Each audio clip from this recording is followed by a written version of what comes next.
Welcome to my backyard garden. Today it's a little tour through the garden, see how everything's doing, catch up on the plants I've shown, what I've been doing in previous videos.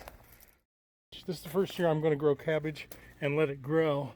So right here you can see where it's going to start developing that head.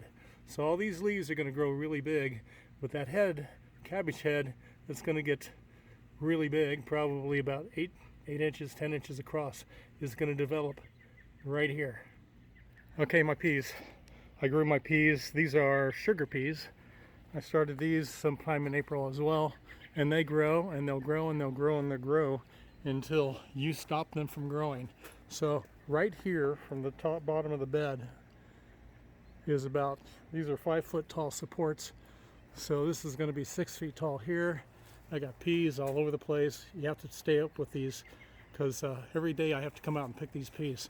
If you let these peas get too big, they'll get stringy along the ends and they won't be any good to eat. This lettuce is butternut lettuce, and this is huge. This is all coming out today, but look at these nice greens. These are great. Now, we've harvested this before. Right in here, I cut this out here 3 weeks ago and harvested some of this lettuce, and this is what's happened in the last 3 weeks. Now this is butter crunch, so they're heat tolerant, but I'm going to pull these out today because I've got more lettuce over in that bed that I can't eat that much, so we'll end up giving this away. But I'm really happy with this. This is really nice, healthy lettuce. All right, here's my squash and cucumbers.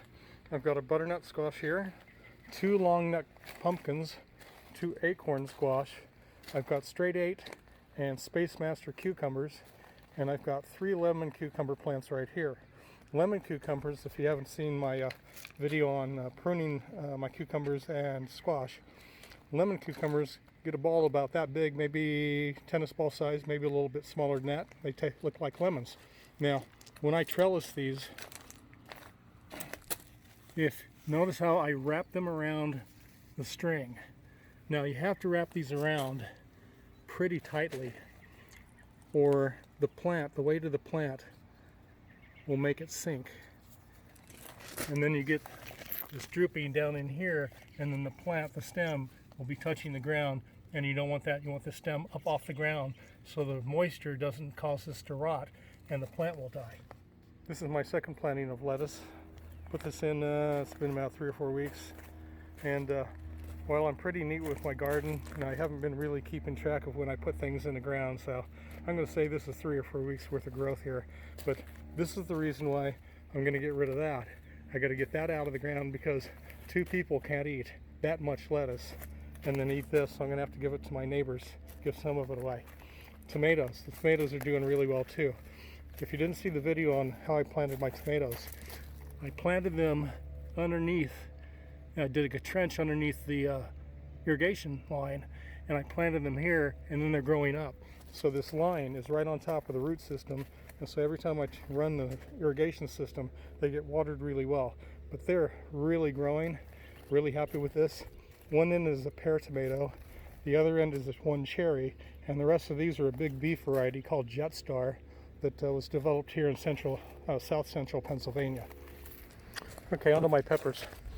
Now, I did a video a couple of weeks ago or so about topping peppers. And topping peppers is where you take and you top off, pruning the pepper plant back like you do a bush in the fall.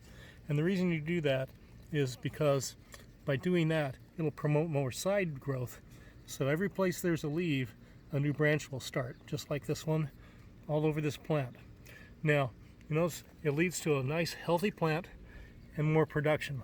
All these peppers are producing those side branches. This one I didn't top, and this is the reason why. You see, it's nothing but leaves and one central stalk, and this plant's not going to produce peppers like these will. So that's the reason why you want to top peppers, and I'll end up doing this one later today. Okay, my beets are doing really well. Everything is doing really well. Let's get in here and see what's happening. So I got beets. Looks like about, well, maybe an inch across.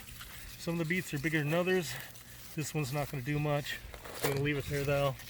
So here we go. They are probably a week or two away from starting to harvest these.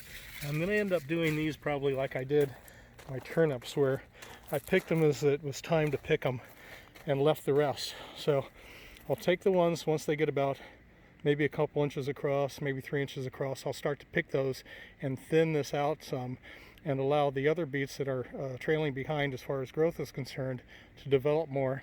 And I'll eat these beets fresh instead of canning, because I got plenty of beets from last year still in my jars, and I just want to eat these fresh. If you saw my video on cut and come lettuce, I did this lettuce. I cut this off yesterday, so I've got some really nice small tender greens out of this pot planter. So this is pretty dry. I'm gonna have to water that, but so this lettuce will grow again, and in a couple weeks I'll be able to cut some more off of this. I'll get 2 or 3 cuttings out of this lettuce for some nice small leafy greens instead of that nice big leafy greens over there. My green beans here are flowering, so these are doing really well. This is a 20-foot bed, and normally, see how these are hanging over the bed. There's the board right there. These are really hanging over the bed. They've really grown well, just like everything else in the garden this year, and I don't know what it is, because I don't have that magic touch or anything, but everything's growing well. But these are going to produce a lot of beans. I'm going to get probably 35 pounds of green beans out of this bed by the time I'm done. Once they're ready to pick, I'm going to go through and get probably 2/3 of what I'm going to get of production out of this bed. Let it go for another week, take the rest out, start over again. Hope you like that video. You know, I'm really happy with the way things are turning out this year. This is probably going to be my best looking garden aesthetically that I've ever had. I've had some really good production out of this garden setup. I've grown, when I really go at it, can grow 400 to 500 pounds of vegetables out of this garden. It's a little bit less than 180 square feet of bed space. So again, hope that was helpful. If you like the video, give it a like, share it with your friends, leave your comments and questions below, subscribe to my channel please, and ring that bell to get notified of my future videos. Back soon with more stuff. Bye bye.